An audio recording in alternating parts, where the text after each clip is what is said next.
This is a rally for religious freedom, and I certainly do not want to take the focus off that precious gift we have received from God. A gift that is so unique on our planet today and in the history of humanity. But I feel we should discuss where this road leads. What Obamacare has in store for us if we fail to rein it in. So let me introduce you to some folks who have already walked this road. The first few of them are mentioned in an article by David Gratzer, a Canadian doctor that appeared in City Journal. Let me quote him directly. Mountain bike enthusiast Suzanne Aucoin had to fight more than her stage 4 colon cancer. Her doctor suggested Erbitux, a proven cancer drug that targets cancer cells exclusively, unlike conventional chemotherapies that more crudely kill all fast-growing cells in the body. And Aucoin went to a clinic to begin treatment. But if Erbitux offered hope, Aucoin's insurance didn't. She received one inscrutable form letter after another, rejecting her claim for reimbursement. Yet another example of the calloused hand of managed care depriving someone of the need for medical help in search of profit, right? No. Guess again. Erbitux is a standard treatment covered by insurance companies in the United States. But Suzanne Aucoin lived in Ontario, Canada. When Aucoin appealed to an official ombudsman, the Ontario government claimed that her treatment was unproven and that she had gone to an unaccredited clinic. The next time you hear some morally bankrupt bioethicist talking about how we need to focus our resources in care on the people who will have long, quality lives, remember Suzanne Aucoin. This is a woman who was a mountain biker. She probably has arteries you could run a toy train through. Her government promised her free health care. Not only free, but quality health care. And when it came time for her to get that care or face death, they reneged. Fortunately, she was able to get it through other sources. But she had to sue the Canadian government to get reimbursed for the treatments that saved her life. Here's another quote from Dr. Gratzer. Sylvia Devries, an Ontario woman, had a 40-pound fluid-filled tumor removed from her abdomen by an American surgeon in 2006. Her Michigan doctor estimated that she was within weeks of dying. But when her surgery was performed, she was still on the waiting list to see a Canadian specialist.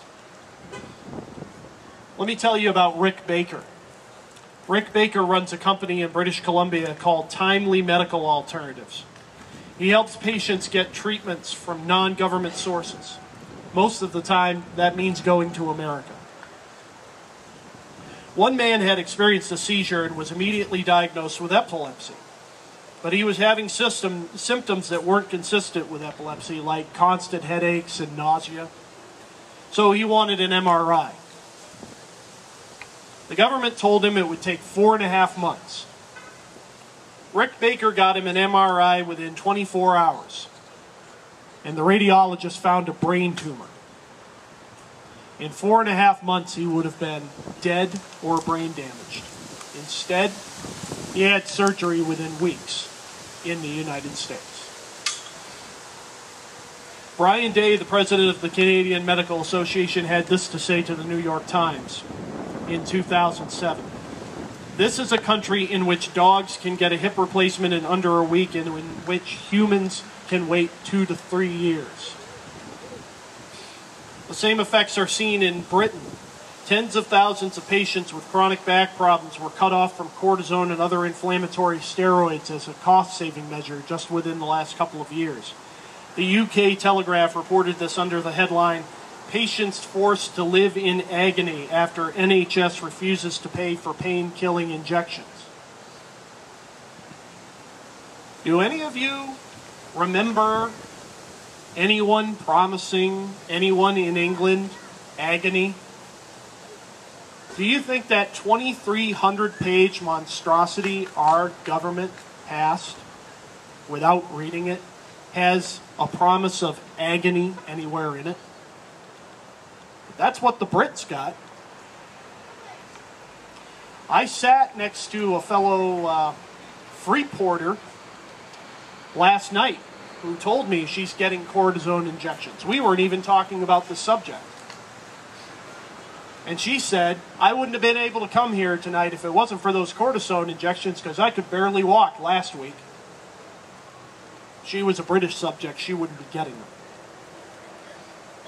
Last year, the British Geriatric Society conducted a comprehensive study of the treatment received by elderly patients in nursing homes and concluded, this is also from the UK Telegraph, quote, that the betrayal of elderly residents by a National Health Service that is ageist and treats patients in care homes as a, quote, low priority must be condemned. I could share a lot of stories like this, folks, and the advocates of government-run healthcare will tell you their aberrations, and they'll point to things that have happened in the United States where we have errors or we have rationing or someone doesn't have insurance. But here's the problem. We've watched these people try to cobble together a single-payer, government-run healthcare system for 50 or 60 years. We've watched it happen all over Europe. And if we go further down this road, this is what awaits us. The wizards of smart in the White House, the cabinet, and in Nancy Pelosi's office assure us that it won't happen here. We'll get it right. No amount of bloviating will change the facts. Care is just like any other resource. It's going to be rationed. So it can be rationed by us making free financial decisions as a free people, or it can be rationed by the government. And if the government rations it, we will experience longer waits for care, we will be denied care, and we will be handed pain pills when we need treatment. One of the things that has worried me the most is who is trying to reconstruct our medical system. And I'm not talking about ideology. Obviously, as a conservative, I really don't want liberals remaking anything. They're not good at it. But the thing about President Obama is not that he's a radical, it's that he's pretty much clueless about this stuff. Let me give you an example. During the run-up to this bill, the president, you all probably remember when the president got himself in trouble at that press conference when he said the police in Cambridge, Massachusetts had acted stupidly. Well, I wish he hadn't said that, and not just because it was a bad thing for him to do and he was speaking of a subject that he wasn't up to speed on. It's because that big controversy overshadowed the other thing he said at that press conference, which pretty much set my hair on fire. He said that one of the problems with our healthcare system is that you've got a situation where a family doctor can take a kid and send him for tonsil surgery, and that way he makes more money. Now, at the time, my wife is a nurse, so I'm sitting there listening to the President of the United States say that the people my wife works with, the people who care for my children, the person who was at that time the cub master of my son's scout pack, they're looking to do unnecessary surgeries on little kids so they can make a buck. And so he needs to remake the medical system. Show of hands. Anybody here think their family doctor is into unnecessary surgery on little children? I don't see any hands. At another press conference later in the year, the president used the example of how a doctor might pay for a boat by removing a diabetic's foot instead of putting them on a proper diet.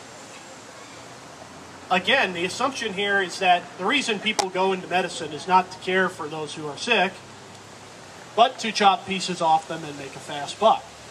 And also, What does the president think? It just kind of blew my mind. This guy thinks that a surgery like that, an orthopedic guy walks into an OR and works for 15 or 20 minutes and we pay him $50,000 and he goes and buys a yacht. If the person who is trying to remake your medical care doesn't even know why the people deliver the service, how much they charge, it's sort of like somebody wanting to take over GM and they think the reason a car salesman sells you a car is so that he can have a villa on the French coast and you can be stuck at home because the car doesn't have an engine in it. It doesn't make sense. And I know I've kind of wandered off the subject, but what we have here is a group of people who have decided that a thing, free health care, will be great for all of us. And we're going to get it whether we like it or not. And they don't really need to know how it works to remake it. Let me introduce you to one more person before I stop rambling and step down here. Her name is Barbara Wagner. She got a very distressing letter from her health insurance provider.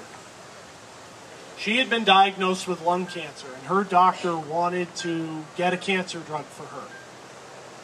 Now, I will admit, this cancer drug was very expensive. It would cost almost $4,000 a month to treat her.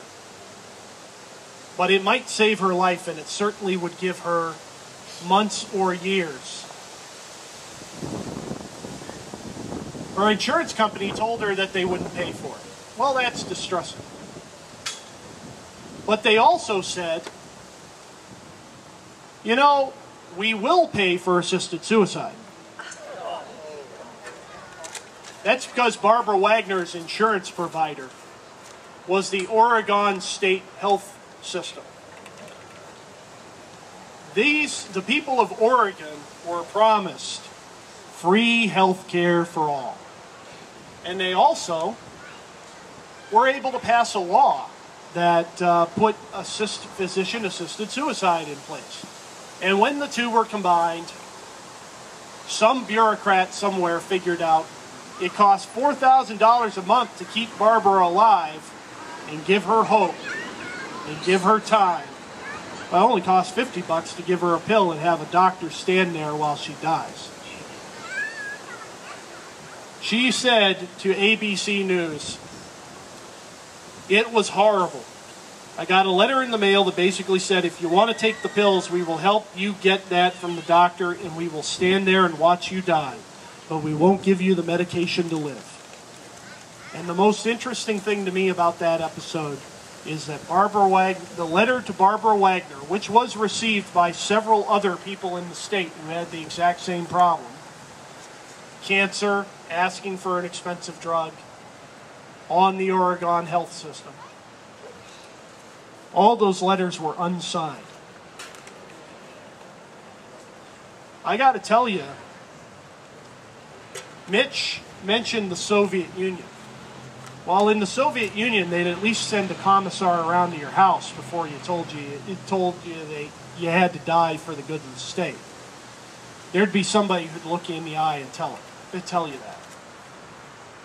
Barbara Wagner got a letter in the mail saying, "Lay down and die if you would. We're here to help."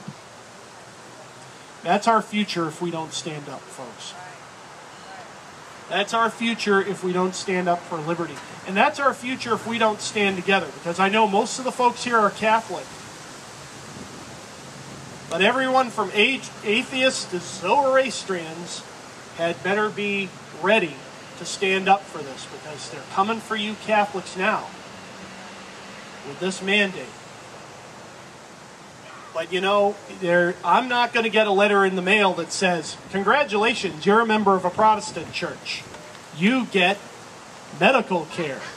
No, I might just get the letter that says $50. Just lay down and die for the good of the state. Would you, citizen?